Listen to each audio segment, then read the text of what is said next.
Toyota Vios tumawos, may tagas yung water pump.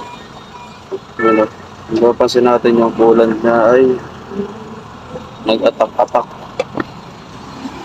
Doon.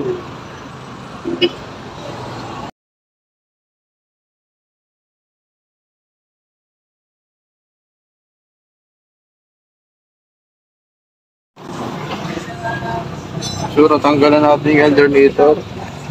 May space na tayo para tanggalin tong water pump.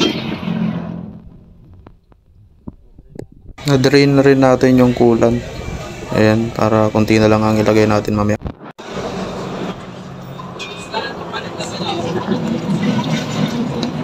Tanggalin natin yung phone. Uli. Okay, so ito meron siyang sa 2, 3, 4, 5 na bolt. Ito yung 2 nut pala. 3 bolt. 2 nut. So ito, ayan, bago pala itong pump na to. Ayan, so marami na rin akong kinabit na pump dati na ganito, water pump. Ngayon lang ako nakakita ng ganito na nasira agad. Ayan o, dyan pumagas yung coolant, dyan may butas yan.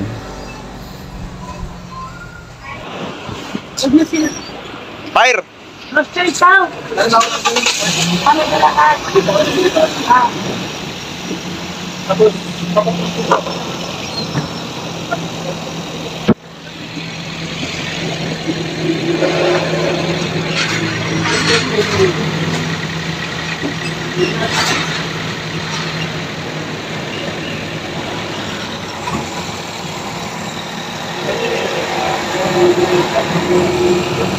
Wala na.